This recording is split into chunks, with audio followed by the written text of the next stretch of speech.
Hi students, welcome to Jayadev academy. ఈరోజు మనం latest update చూద్దామండి.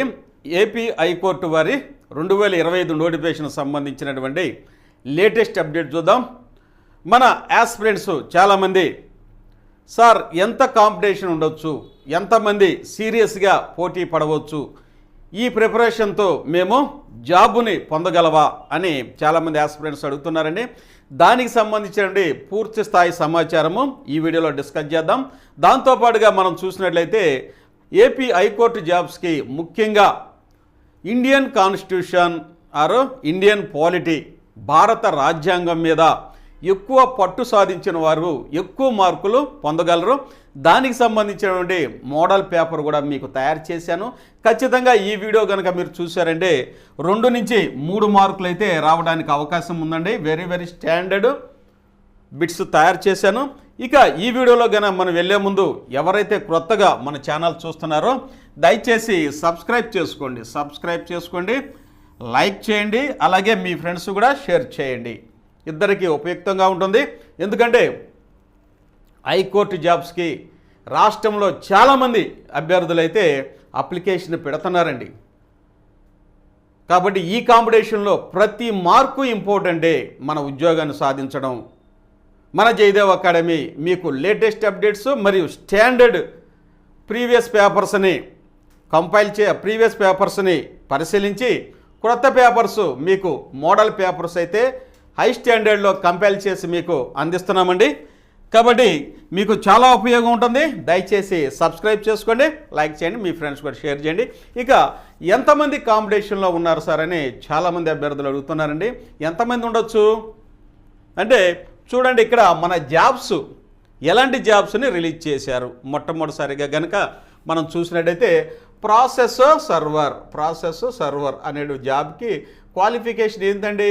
10th class or SSC. Process సర్వర్కి 10th క్లాసు ఆర్ ఎస్ఎస్సి. కాబట్టి 10th class మీద చాలామంది అభ్యర్థులు ఏ నోటిఫికేషన్ వస్తుందా అని ఎదురు చూస్తున్నారు. ఖచ్చితంగా వీరైతే ప్రాసెస్ సర్వర్కి 1 పోస్టు ఉండి 10 పోస్టులు ఉండి 2 పోస్టులు ఉండి అప్లై చేస్తారు. ఒక 10th క్లాస్ వాళ్ళే చేస్తారంటే 10th నుంచి ఇంకా ఉన్నత చదువులు ఉన్నటువంటి అభ్యర్థులు కూడా పోటీ పడతారు. ఇక నెక్స్ట్ కానీ చూస్తే ఎగ్జామినర్ అనేది ఉంది ఈ జాబు. ఇది వచ్చేసరికి ఇంటర్మీడియట్ అండి, ఇంటర్. అలాగే రికార్డ్ అసిస్టెంట్ ఇంటరే. ఇక కాపీయిస్టు ఇది కూడా ఇంటరే. కాబట్టి ఇంటర్ మీద 3 రకాలైనటువంటి ఉద్యోగాలు అయితే రిలీజ్ చేయడం జరిగింది. 10th క్లాసు ఇంటర్మీడియట్ చదివిన వాళ్ళు రాష్ట్రంలో చాలామంది యాస్పిరెంట్స్ అయితే ఉన్నారండి.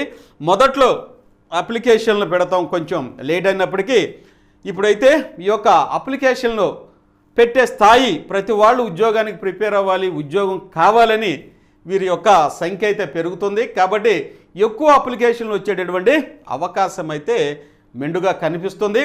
ఒకటి 10th క్లాసు, ఇంకా 3 ఉద్యోగాలు వచ్చేసరికి ఇంటర్మీడియట్ ఉన్నవి. ఆ తర్వాత ఉన్నటువంటి జాబ్స్ అన్నీ ఎనీ డిగ్రీ మీద ఉన్నాయి. కాబట్టి ఎక్కువ మంది అప్లై చేస్తారు. మనం ఏమనుకుంటున్నామంటే జనరల్గా డిఎస్సికి ఒక 5 లక్షల మంది వెళ్ళిపోయారు అనుకుంటున్నాం. ఈ 5 లక్షల మందిలో అక్కడ ఉద్యోగాలు ఎన్నండి నోటిఫై చేసింది? 16,000, అప్రాక్సిమేట్గా 16,000 ప్లస్ అనేది చేశారు. అది కూడా రేషనలైజేషన్లో కూడా ఒక 3,000 కూడా తగ్గుతాయి అనేది మనకు తెలిసిన విషయమే. అంటే ఒక 16,000 వేసుకోండి. 5 లక్షల మందిలో 16,000 మంది వెళ్తే ఇంకా ఎంతమంది ఉంటారండి? అదే కాక ఒక 3 లక్షల మంది వరకు అప్లికేషన్ పెట్టుకోవడానికి అనర్హులుగా మిగిలారని మనం ఎలక్ట్రానిక్ ప్రింట్ మీడియాలో కూడా చూసాం. మొత్తంగా చూస్తే డిఎస్సి అభ్యర్థులు వచ్చేసరికి ఇది ఒక 3 లక్షలు, ఇది ఒక 5 లక్షలు, మొత్తం 8 లక్షల ప్లస్ డిఎస్సి అభ్యర్థులు అయితే ఉన్నారు. ఇక్కడ ఉన్న ఉద్యోగాలు ఎంత? 16,000 ఉద్యోగాలు. ఈ 16,000 పోతే ఈ మిగతా వాళ్ళందరికీ ఉద్యోగాలు వస్తాయి అని అనుకోలేము. చాలామంది డిఎస్సి ప్రిపేర్ అవుతూనే ఏపీ హైకోర్టు జాబ్స్కి కూడా అప్లై చేస్తారు. మెయిన్గా వీళ్ళు ఫోకస్ మొత్తం డిఎస్సి మీద ఉంటుంది. డిఎస్సి మీద హై స్టాండర్డ్లో ప్రిపేర్ అవుతారు. అంటే ప్రతి వాళ్ళు 10th క్లాస్ వరకు జనరల్ స్టడీస్ చదువుతారు, కరెంట్ అఫైర్స్ చదువుతారు, దాంతోపాటు సబ్జెక్ట్ మెథడాలజీస్ కూడా చదువుతారు, ఇంగ్లీష్ కూడా ఉంటుంది. కాబట్టి ఆల్మోస్ట్ ఆల్ 90% సిలబస్ వచ్చేసరికి ఏపీ హైకోర్టు జాబ్స్లో జనరల్ దాంట్లో అన్నిటికీ కలుస్తుంది. కాబట్టి వీరు 8 లక్షల మంది డిఎస్సి అభ్యర్థులు వీటికి కూడా అప్లై చేస్తారని మర్చిపోవద్దు. ఎందుకంటే డిఎస్సిలో ప్రతి మార్కు విలువైందే. పోస్టింగ్ వచ్చిందాక ఎవరికి నాకు ఉద్యోగం వస్తుంది అని ఎవరు గ్యారంటీ ఇవ్వలేరండి. ఎంత ఎక్సలెంట్గా చదివినప్పటికీ ఉద్యోగం వచ్చిందాకా చెప్పలేరు. అక్కడ ప్రతి హాఫ్ మార్క్ కూడా ఇంపార్టెంట్ అని మనందరికీ తెలుసు. కాబట్టి ఈ 16,000 మంది కాక మిగతా వాళ్ళందరూ ఈ ఎగ్జామ్కి ప్రిపేర్ అవుతూనే ఉంటారు. అలాగే ఇంకా కనుక చూస్తే గ్రామ వార్డు సచివాలయానికి ఒక 2 సంవత్సరాల నుంచి సుమారుగా 15 లక్షల మంది పైన ప్రిపేర్ అవుతున్నారని మనం అనుకున్నామండి. వారు కూడా ఇక్కడ కనుక కలిస్తే వీరిలోనే ఉంటారు. వాళ్ళు కూడా కలిస్తే మొత్తంగా చెప్తే 10th ఇంటర్మీడియట్ క్వాలిఫికేషన్ ఉన్నవాళ్ళు మొత్తంగా కలిస్తే ఇక్కడ ఎన్ని లక్షల మంది ఈ ఎగ్జామ్కి ప్రిపేర్ అవుతారండి? లాస్ట్ గడి వరకు అప్లై చేద్దామా వద్దా అని అనుకుంటారు. అయినప్పటికీ ఉద్యోగం మీద ఉన్నటువంటి ఆశతో ప్రతి వాళ్ళు అప్లై చేస్తారు. ఇక్కడ అప్లికేషను ఎందుకు మందగించిందంటే ప్రతి ఉద్యోగానికి సపరేట్గా ఫీజు కట్టాలి కాబట్టి అది భారం అవుతుందని కొంతమంది అయితే ఆలోచించారు. మెజారిటీగా వచ్చేసరికి ఉద్యోగం కోసం అన్వేషణలో ఈ అమౌంట్ పెద్దది కాదు, ఏదో ఒకటి మనం ఫీజు కట్టేసి ముందు ప్రిపేర్ అవ్వాలని చాలామంది ఉన్నారు. కాబట్టి రాష్ట్ర వ్యాప్తంగా కనుక చూస్తే ఇంత మెగా నోటిఫికేషన్ 1620 ఉద్యోగాలు 10th క్లాసు మరియు ఇంటర్మీడియట్ అలాగే డిగ్రీ మీద కూడా పోస్టులు అనేవి ఉన్నాయి. కాబట్టి తక్కువే ఉండొచ్చు, పోస్టులు అనేవి ఆయా కేటగిరీలు తక్కువే ఉండొచ్చు. కానీ ప్రతి వాళ్ళు ఆశపడటం అనేది సహజం. కాబట్టి ఏమో ఒక రాయేద్దాం అనేసి ప్రిపేర్ అవ్వచ్చు. కాబట్టి ఇక్కడ కాంపిటీషన్ అనేది చాలా హెవీగా ఉందండి, చాలా హెవీగా ఉంది. లాస్ట్ మినిట్ వరకు మనం ఎక్స్పెక్ట్ చేయలేం, చాలా తక్కువగా ఉంటుంది అనుకుంటున్నారు. లేదు, ప్రతి వాళ్ళు ఎగ్జామ్కి ప్రిపేర్ అవుతారు. చాలా రోజుల నుంచి మెగా నోటిఫికేషన్ కోసం ఎదురు చూస్తున్నారు. ముఖ్యంగా చెప్పాలంటే 10th ఇంటర్మీడియట్ వాళ్ళు. ఆ తర్వాత పీజీ చేసిన వరకు అందరూ ఈ అన్ని ఉద్యోగాలకి అప్లై చేస్తారనడంలో సందేహం ఏమీ వలదు, ఎలాంటి డౌటు లేదండి. కాబట్టి కాంపిటీషన్ అనేది ఎలా ఉంది? ఇలా ఉందన్నమాట. కాంపిటీషన్ లక్షల్లో కాంపిటీషన్. సుమారుగా చూస్తే 10 లక్షల వరకు, 10 లక్షల పైనేనండి. 10 lakhs ప్లస్సే, 10 lakhs ప్లస్గానే ఉంటుంది. 10 లక్షల పైనే ఈ యొక్క కాంపిటీషన్ అనేది ఉంటుంది. కాబట్టి మనం ఎలా ప్రిపేర్ అవ్వాలి అనేది ఇక్కడ వెరీ వెరీ ఇంపార్టెంట్. మనకు కావాల్సింది ఒక ఉద్యోగమే. ఎంత కాంపిటీషన్ ఉన్నప్పటికీ మనకు కావాల్సింది ఒక ఉద్యోగం. కాబట్టి ఎలా ప్రిపేర్ అయితే ఆ ఉద్యోగం వస్తుంది అని ప్రతి ఎగ్జామ్కి ఒక ప్యాటర్న్ ఉంటుంది, ఒక వే ఆఫ్ అప్రోచ్ ఉంటుంది. దాన్ని కనుక మనం జాగ్రత్తగా ఫాలో అయితే గవర్నమెంట్ ఉద్యోగం సాధించడం ఎంత కష్టమో అంత ఈజీ. కాబట్టి మీకోసం ఎక్స్పర్ట్ ఫ్యాకల్టీతో, కాంపిటేటివ్ అప్రోచ్తో ఉన్నటువంటి మన ఫ్యాకల్టీ ఎగ్జామినేషన్ ఓరియంటేషన్లో ప్రిపేర్ చేశారు. ఈ యొక్క మోడల్ పేపర్ కనుక మీరు చూసినట్లయితే ఎస్పెషల్లీ ఇండియన్ కాన్స్టిట్యూషన్ పైనే ఇవి రూపొందించామండి. ఈ బిట్స్ కనుక మీరు విన్నారంటే ఖచ్చితంగా 2-3 మార్కులు రేపు ఎగ్జామ్లో వచ్చే అవకాశం ఉంటుంది. కాబట్టి మీరు మిస్ అవ్వద్దండి. దయచేసి చూడండి, నేను 1-2 బిట్స్ చూడండి, తర్వాత మీకు నచ్చితే ఫాలో అవ్వండి. మనం ఇక మోడల్ పేపర్లోకి వెళ్దామండి. ఈ క్రింది వాటిలో చార్టర్ చట్టము కానిది ఏది? చార్టర్ చట్టము ఈస్ట్ ఇండియా కంపెనీ వాళ్ళు వచ్చినప్పుడు భారతదేశంలో పరిపాలనని ఒక గాడిలో పెడతానికి, ఒక సవ్యంగా పెడతానికి కొన్ని చార్టర్ చట్టాలు అనేవి వేశారు. మన వీడియోస్లో కూడా నేను చెప్పానండి చక్కగా. ఆ యొక్క చార్టర్ చట్టాలు అనేవి మనకు తెలియాలి సంవత్సరాలతో సహా. అలాంటి దాని మీద ఒక క్వశ్చన్ అయితే రావడం జరిగింది. చార్టర్ చట్టము కానిది ఏది అని ఇక్కడ అడిగారు. చూడండి, 1773 రెగ్యులేటింగ్ చట్టము, ఇది మొట్టమొదటి చేసినటువంటి చట్టము. ఆ తర్వాత 1800 13, 1786 పిట్స్ ఇండియా చట్టము, అలాగే 1793 చార్టర్ చట్టము. వీటిలో చార్టర్ చట్టము కానిదేది అంటే చూడండి, ఇక్కడ మనకి పిట్స్ ఇండియా చట్టం అనేది ఉంది, కానీ ఇది 1784లో వేసినటువంటి చట్టము. కాబట్టి మనకి ఇక్కడ తప్పుగా ఇచ్చింది ఏదంటే సి ఆప్షన్. కాబట్టి చార్టర్ చట్టం కానిది ఏదండి? సి ఈజ్ ద ఇక్కడ రైట్ ఆన్సర్. ఇది తప్పుగా ఇచ్చారు. నెక్స్ట్ కానీ చూసినట్లయితే మినీ పార్లమెంట్ అని ఏ చట్టముని అంటారు? మినీ పార్లమెంట్ చట్టం అంట. 1813 చార్టర్ చట్టము, 1833 చార్టర్ చట్టము, 1853 చార్టర్ చట్టము, 1995 భారత ప్రభుత్వ చట్టము. మినీ పార్లమెంట్ అనేది ఏంటి అంటే ఇక్కడ D is the correct answer. ఎందుకంటే సుమారుగా ఉన్నటువంటి మన భారత రాజ్యాంగంలో పొందుపరిచినటువంటి ఆర్టికల్స్లో సుమారుగా 1935 భారత ప్రభుత్వ చట్టం నుంచి యాస్టీజ్గా 200 ఆర్టికల్స్ వరకు తీసుకోవడం జరిగిందనమాట. కాబట్టి దీన్ని 1935 భారత ప్రభుత్వ చట్టాన్ని మినీ పార్లమెంటు చట్టముగా అంటే మినీ పార్లమెంట్ చట్టంగా అంటారండి.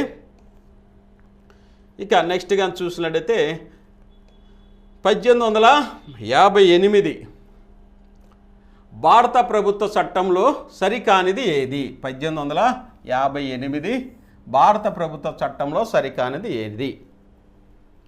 ఈస్ట్ ఇండియా కంపెనీ యొక్క ఆగడాలు ఎక్కువైతే 1857లో సిపాయిల తిరుగుబాటు జరిగింది భారతదేశంలో.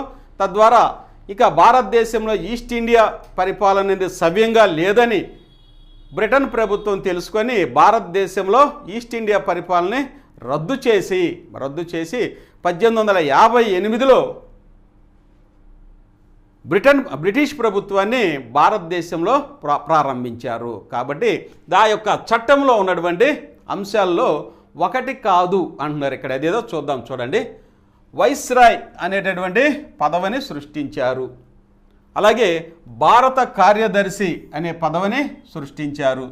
ఇకపై బ్రిటిష్ పాలిత ప్రాంతాల్లో గవర్నర్ జనరల్ గాను, అదే స్వదేశీ సంస్థానాల్లో వైస్రాయ్ గాను వ్యవహరిస్తారు. ఈ చట్టం ద్వారా ఈస్ట్ ఇండియా కంపెనీని వాణిజ్యానికి మాత్రమే పరిమితం చేశారు. వీటిల్లో సరికానిది ఏదండి?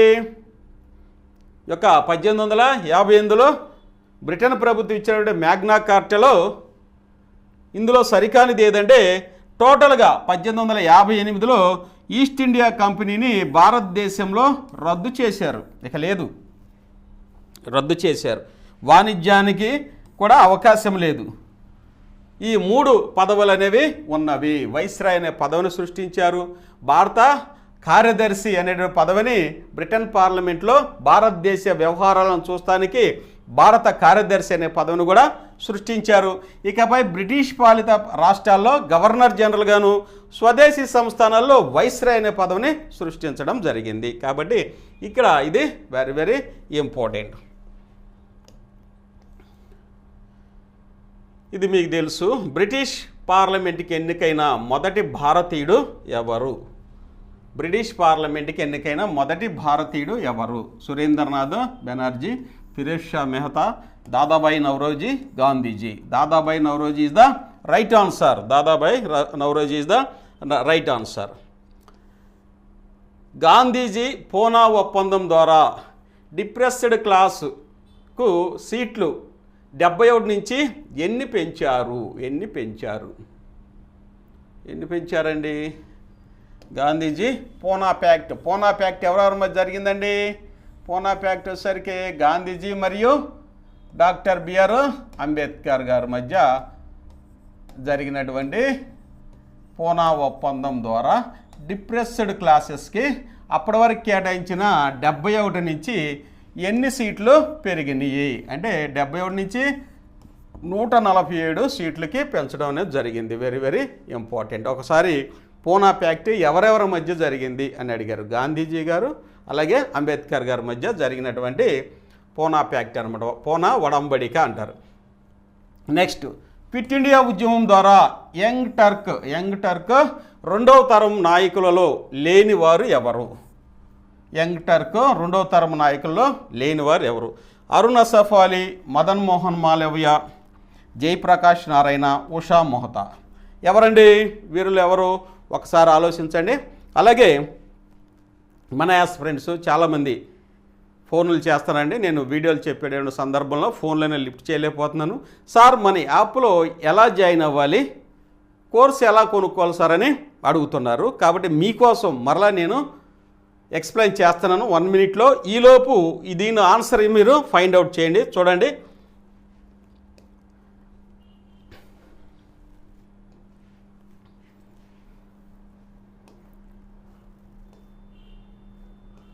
ఇది మన యాప్లో జాయిన్ అయినటువంటి విధానం మీకు చెప్తాను. చూడండి, జనరల్గా మనం ఏ యాప్ డౌన్లోడ్ చేయాలన్నా ప్లే స్టోర్కి వెళ్తాం. ప్లే స్టోర్లో వెళ్ళి ఆ యొక్క నేమ్ కొడతాం. అట్లానే ఇక్కడ చూడండి, Jayadev academy, JYADEV academy.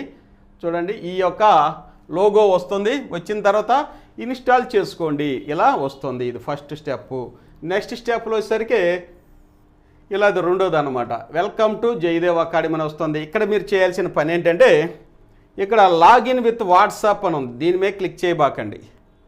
Use another method అని దీని మీద క్లిక్ చేయండి. దీని మీద క్లిక్ చేస్తే మీకు ఈ నెక్స్ట్ బాక్స్ అనేది వస్తుంది, ఇలా వస్తుంది. దీంట్లో మీ యొక్క ఫోన్ నెంబర్ ఇవ్వాల్సి వస్తుంది. 9010, ఇది నా నెంబర్ అండి, మీ నెంబర్ ఇవ్వండి. 647 ఇట్లా నెంబర్ ఇచ్చాను. నా నెంబర్కి ఓటీపీ వస్తుంది. ఓటీపీ వస్తే వెంటనే ఇక్కడ ఓటీపీలో ఇన్సర్ట్ చేస్తే నెక్స్ట్ మీకు ఎలా వస్తుంది, ఇలా బాక్స్ అనేది వస్తుంది అన్నమాట. ఈ క్రింద చూడండి, స్టోర్ అని ఉంది, STOR స్టోర్. దీని మీద క్లిక్ చేయాలి. ఏమని ఉంది, STOR స్టోర్ అని ఉంది. స్టోర్లో మన కోర్సులు ఎన్ని ఉన్నాయి అనేది ఇక్కడ మీకు కనిపిస్తుందండి. ఈ స్టోర్ మీద కనుక క్లిక్ చేస్తే ఆటోమేటిక్గా ఎన్ని కోర్సులు ఉన్నాయి అనేది వస్తుంది. చూడండి, టైపిస్ట్ వచ్చింది, stenographer, record assistant, process server, office subordinate, ఇవన్నీ ఇక్కడ వచ్చినాయి. జూనియర్ అసిస్టెంట్ జాయిన్ అవ్వాలనుకుంటున్నారు. ఇదిగోండి జూనియర్ అసిస్టెంట్, ఇదిగోండి జూనియర్ అసిస్టెంట్ జాయిన్ అవ్వాలంటే ఇందులో ఈ 9 కోర్సులో పైకి స్క్రోల్ చేస్తే జూనియర్ అసిస్టెంట్ కూడా వస్తుంది. దీని మీద కానీ క్లిక్ చేస్తే ఇక్కడ బై నౌ అని వచ్చింది. బై నౌ మీద క్లిక్ చేయండి. ఆ తర్వాత మీరు ఫీజు అనేది కడతానికి పేమెంట్ గేట్వే వస్తుంది. ఇదిగో UPI అని ఉంటుంది. దీని మీద క్లిక్ చేస్తే ఫోన్పే కానీ, మనం జనరల్గా ఫోన్పే కడతాము, లేకపోతే గూగుల్ పే కానీ వస్తుంది అనమాట. గూగుల్ పే కానీ వస్తుంది, ఫోన్పే కానీ గూగుల్ పే. ఫోన్పే మీద క్లిక్ చేసుకుంటే మీకు ఇక్కడ ఫీజు అనేది వస్తుంది అనమాట. ఈ యొక్క ఫీజు కట్టిన తర్వాత కంటిన్యూ అని చూడండి. కంటిన్యూ మీద క్లిక్ చేస్తే చూడండి, ఇక్కడ కంటెంట్ అని ఉంది. ఈ కంటెంట్ మీద క్లిక్ చేసి ఇదిగోండి, జనరల్ నాలెడ్జ్ 40 మార్కులకి, అలాగే జనరల్ ఇంగ్లీషు 40 మార్కులకి, ఏపీ ప్రభుత్వ పథకాలు పాలసీ సర్వే, ఇది ఫ్రీగా ఇస్తున్నాం అనమాట. 300 రూపాయల బుక్ని మీకు ఇక్కడ ఫ్రీగా అనేది ఇస్తున్నాం. ఇది ఫ్రీ, ఇది ఎక్కడ రాష్ట్రంలో ఇది దొరకదు. ఓకేనా? ఇలా జాయిన్ అయితే ఇక్కడ ఆటోమేటిక్గా మీరు వీటిలోంచి క్లాసులు చూడవచ్చు. ఎగ్జామ్ దాకా ఇంపార్టెంట్ బిట్స్ ఇలాగే మీకు అప్డేట్ చేస్తూ ఉంటాం అనమాట. థ్యాంక్ యూ అండి. ఇలా జాయిన్ అవ్వండి. నేను వీడియో చెప్తా ఉంటే దయచేసి అడగొద్దు. మీకు చక్కగా ఎక్స్ప్లెయిన్ చేశాను నేను ఇక్కడ. ఇక మన వీడియోలోకి వెళ్దామండి. చూడండి, ఇందులో రైట్ ఆన్సర్ ఏదండి? క్విట్ ఇండియా ఉద్యమం ద్వారా యంగ్ టర్క్ రెండవ తరము నాయకుల్లో లేనివారు ఎవరు? అరుణ్ అసఫ్ అలీ ఉంది, జయప్రకాష్ నారాయణ ఉన్నారు, ఉషా మొహతా ఉన్నారు, మదన్ మోహన్ మాలవ్య. ఈయన మోడరేట్, మితవాది అతివాదులు మరియు మితవాది అతివాదులను వీళ్ళు వచ్చేసరికి మూడోది వచ్చేసరికి ఎక్స్ట్రీమిస్ట్స్. మితవాదులు, మోడరేట్స్ మరియు ఎక్స్ట్రీమిస్ట్స్. మితవాదులు, అతివాదులు, అలాగే నెక్స్ట్ వచ్చేసరికి ఇండియన్ ఫ్రీడమ్ స్ట్రగుల్. ఈ మూడుగా మనం విభజించుకోవచ్చండి. సరే, గాంధీ యుగం అనమాట. ఇండియన్ ఫ్రీడమ్ స్ట్రగుల్ గాంధీ యుగం వచ్చింది. సరే, ఈ మదన్ మోహన్ మాలవ్య గారు వచ్చేసరికి మోడరేట్స్ చెందినటువంటి జాతీయ నాయకుడు. నెక్స్ట్, ఆగస్ట్ ఆఫర్ ప్రకటించిన వైస్రాయ్ ఎవరు? ఆగస్ట్ ఆఫరు ప్రకటించిన వైస్రాయ్ ఎవరు? చూడండి, ఆగస్ట్ ఆఫర్ వైస్రాయ్ ఎవరు? Lord Irwin, Mountbatten, Linlithgow, Dufferin. ఎవరండి viceroy? Lord Linlithgow this is the right answer. ఈయన ఆగస్ట్ ఆఫర్ అనేది ప్రకటించి చర్చలు చేయదలిసాడండి భారతదేశ నాయకులతో. అది ఫెయిల్ అయిందని మనకు తెలుసు. ఇక నెక్స్ట్గా చూస్తే దివాలా తీస్తున్న బ్యాంకు ముందస్తు తేదీని వేసిన ఒక చెక్కు వంటిది అని గాంధీజీ గారు దేని గురించి వ్యాఖ్యానించారు? మౌంట్ బాటన్ ప్లానా, క్రిప్స్ ప్రతిపాదనల, క్యాబినెట్ మిషనా, ఆగస్ట్ ఆఫర్ గురించా? అంటే ఇక్కడ చూడండి, క్రిప్స్ ప్రతిపాదనల మీద గాంధీజీ గారు అసంతృప్తిని వ్యక్తం చేసి ఈ యొక్క ప్రతిపాదనలు అనేవి ఎలా ఉన్నాయంటే దివాలా తీస్తున్నటువంటి బ్యాంకు మీద, బ్యాంకుకి చెందిన చెక్కు మీద ముందస్తు తేదీనేసి ఇచ్చినట్టుగా ప్రకటన వ్యాఖ్యానించడం అయితే చేశారండి. ఇది వెరీ వెరీ ఇంపార్టెంట్.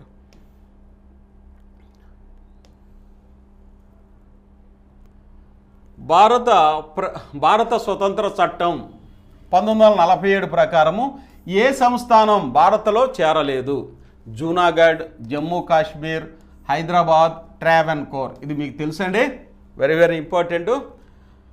జూనాగఢ్ మరియు జమ్మూ కాశ్మీర్ వచ్చేసరికి ప్లెబిసైట్ ద్వారా 1947 తర్వాత వీరైతే భారతదేశంలో చేరలేదు ఈ 4 సంస్థానాలు. అయితే ఆ తర్వాత ప్లెబిసైట్ అంటే ప్రజాప్రాయ సేకరణ ద్వారా జూనాగఢ్, జమ్మూ కాశ్మీర్ భారతదేశంలో విలీనమైనవి. ఆ తర్వాత ట్రావెన్కోర్ కూడా విలీనమైంది. ఇక హైదరాబాద్ వచ్చేసరికి పోలీస్ చర్య ద్వారా భారతదేశంలో విలీనమైనటువంటి స్టేట్ ఏదంటే హైదరాబాద్. కాబట్టి ఇక్కడ భారత స్వతంత్ర చట్టం 1947 ప్రకారము ఏ సంస్థానం భారత్లో చేరలేదు? Hyderabad is the right answer. Next, రాజ్యాంగ ముసాయిదా కమిటీలో సభ్యులు కాని వారు ఎవరు? Syed Mohammad Saadulla, doctor K Munshi, DP Khaitan, Dadabhai Naoroji ఇక్కడ డ్రాఫ్టింగ్ కమిటీలో ఈయన సభ్యుడు కాదు. పలుమార్లు క్వశ్చన్స్ అయితే వచ్చినాయండి. ముసాదా కమిటీ అధ్యక్షుడు ఎవరని, డాక్టర్ బిఆర్ అంబేద్కర్ గారని. దీని మీద చాలాసార్లు ప్రశ్నలు వచ్చి అవి కూడా మీకు ఎక్స్ప్లెయిన్ చేస్తాను.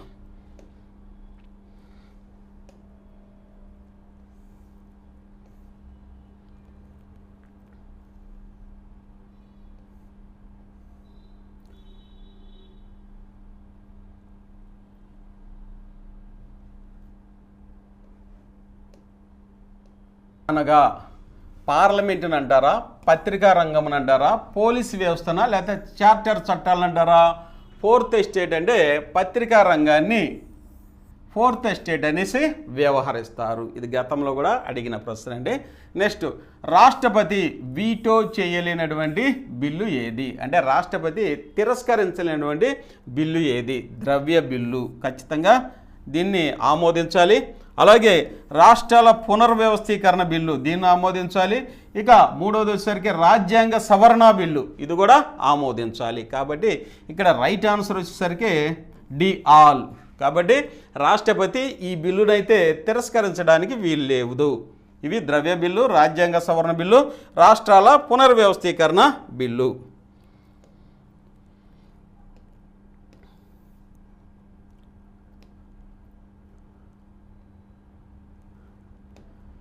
అత్యవసర పరిస్థితుల్లో ప్రాథమిక హక్కులు సస్పెండ్ చేయడం ద్వారా ఏ రాజ్యాంగం నుంచి గ్రహించారు? అత్యవసర పరిస్థితుల్లో ప్రాథమిక హక్కులను సస్పెండ్ చేయటం అనేది ఏ రాజ్యాంగం నుంచి గ్రహించారు? జర్మనీనా, దక్షిణాఫ్రికానా, ఆస్ట్రేలియానా, ఐర్లాండా? జర్మనీ వైమర్ రాజ్యాంగం నుంచి అత్యవసర పరిస్థితుల్లో ప్రాథమిక హక్కుల్ని రద్దు చేసేటటువంటి అంశాన్ని గ్రహించడం జరిగింది మన రాజ్యాంగంలో. నెక్స్ట్, అత్యంత వికసించబడిన ప్రాథమిక హక్కు ఏది? అత్యంత వికసించబడిన ప్రాథమిక హక్కు ఏది? 19, 20, 16, 24. ఏదండి? 19 రైట్ టు ఫ్రీడమ్, స్వేచ్ఛా స్వాతంత్రపు హక్కు అనేది అత్యంత వికసించబడిన ప్రాథమిక హక్కుగా గుర్తించారు.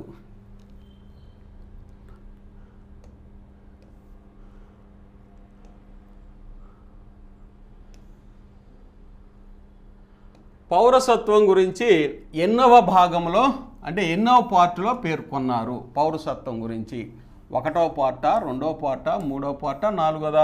2వ పార్ట్లో భారతదేశంలో పౌరసత్వం ఎలా ఉంటుంది, ఎలా తీసుకోవాలనే దాని గురించి రెండో పార్ట్లో ఇక్కడ వివరించడం అనేది జరిగింది. నెక్స్ట్, ఆదేశిక సూత్రాలు కోర్టు ద్వారా పొందలేము అని తెలియచేసే ఆర్టికల్ ఏది? 13, 37, 226, 32, 37 అనేది ఇక్కడ రైట్ ఆన్సర్ అండి. ఆదేశిక సూత్రాలకి కోర్టు నుంచి రక్షణ అనేది లేదు, పొందలేము. మిగతా వాటిని ప్రాథమిక హక్కుల్ని కోర్టు నుంచి పొందొచ్చు. ఆర్టికల్ 13 ఇక్కడ ప్రాథమిక హక్కులకి వ్యతిరేకంగా చేసే ఏ చట్టాలు చెల్లనేరవు అనేసి ఈ యొక్క రాజ్యాంగంలో 13లోనే పేర్కొన్నారు. ఇక్కడ ఆర్టికల్ 226 ప్రకారము ప్రాథమిక హక్కులు కనుక భంగం కలిగితే హైకోర్టుల నుంచి పొందొచ్చు, అలాగే 32 నుంచి సుప్రీంకోర్టు నుంచి పొందొచ్చు. కాబట్టి ఇక్కడ రైట్ ఆన్సర్ వచ్చేసరికి 37 అనేది ఆదేశిక సూత్రాలు, directive principles of state policy అంటారు. ఇవి కోర్టుల ద్వారా పొందలేవని చెప్పేది. ఇవి మిగతా వాటికైతే కోర్టుల నుంచి పొందొచ్చు. 3 ఆర్టికల్ ద్వారా ప్రాథమిక హక్కులు, అవి కూడా మీకు ఎక్స్ప్లెయిన్ చేస్తా.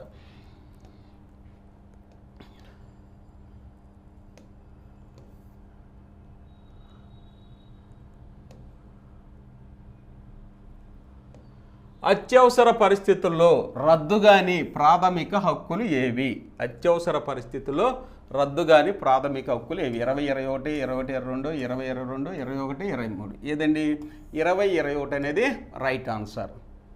అత్యవసర పరిస్థితుల్లో రద్దు కావన్నమాట. ఆస్తి హక్కు ప్రాథమిక హక్కుల నుంచి తొలగించి ఎక్కడ ఉంచారు? ఇది కూడా గతంలో అడిగారండి. ఆస్తి హక్కు అనేది 7 ప్రాథమిక హక్కులని, అందులో ఆస్తి హక్కు అనేది ఉంది. అయితే ఆ తర్వాత ఆస్తి హక్కుని తొలగించి చట్టబద్ధమైన హక్కుగా మార్చారు. ఇప్పుడు 6 ప్రాథమిక హక్కులు ఉన్నాయి. 7వది ఎక్కడ పెట్టారు అంటే ఏ ఆర్టికల్లో వచ్చారు? 200 300 352 360 అంటే 300Aలో యొక్క ఆస్తి హక్కుని ఉంచడం అనేది జరిగింది. ఇక గాంధీజీ ఆశయాలు వీటిలో ప్రతిబింబిస్తాయి. గాంధీజీ గారి యొక్క ఆశయాలు వీటిలో ప్రాథమిక హక్కుల, ఆదేశిక సూత్రాల, ప్రాథమిక విధుల, లేకపోతే అన్నీ కలిపి అంటే ఇక్కడ చూడండి రైట్ ఆన్సర్ వచ్చేసరికి ఆదేశిక సూత్రాలు, డైరెక్టివ్ ప్రిన్సిపల్స్ ఆఫ్ స్టేట్ పాలసీలో గాంధీజీ గారి యొక్క ఆశయాలు మొత్తం ఇందులో మనకి స్పష్టంగా కనిపిస్తూ ఉంటాయి.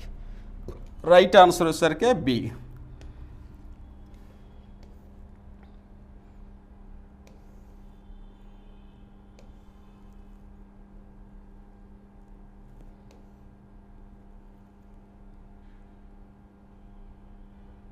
నెక్స్ట్,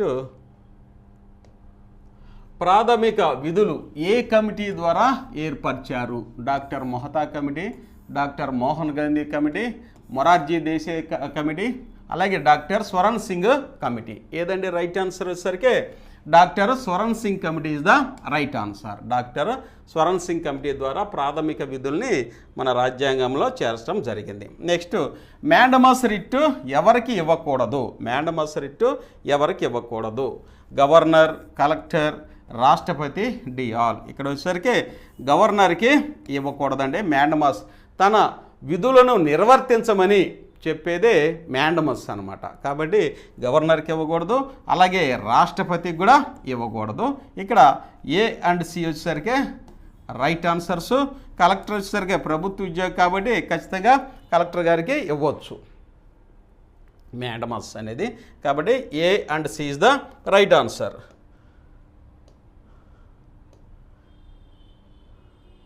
రాష్ట్రపతి ఎన్నికలలో పాల్గొనని వారు ఎవరు? రాష్ట్రపతి ఎన్నికల్లో ఎలక్టరల్ కాలేజీలో ఎవరికి ఓటు హక్కు ఉండదు అనేది ఇక్కడ ప్రశ్న అండి. చూద్దాం జాగ్రత్తగా, అది వెరీ వెరీ ఇంపార్టెంట్.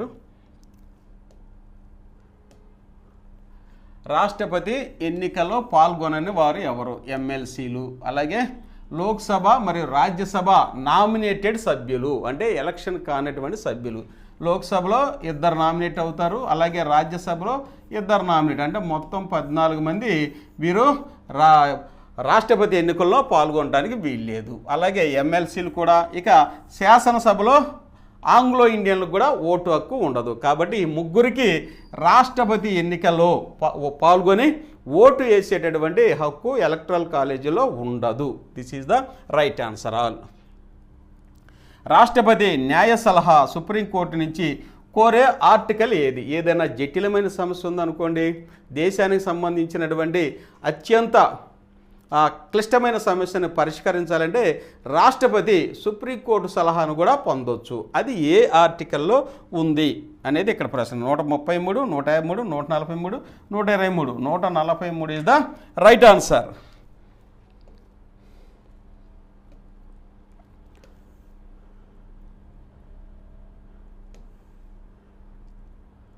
ఇకపోతే రాష్ట్రపతికి క్షమాభిక్ష ప్రసాదించే అవకాశం ఉందండి.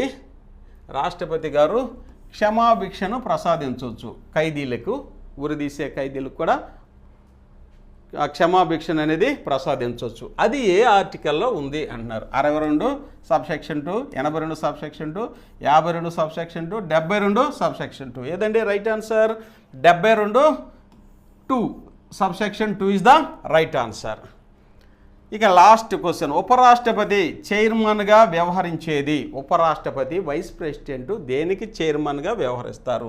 పద్మ అవార్డుల కమిటీ, అట్లనే కేంద్రీయ విశ్వవిద్యాలయాల ఛాన్సలర్గా, రాజ్యసభ చైర్మన్గా. D all. ఏదండి అంటే ఈ 3 అనేది రైటే.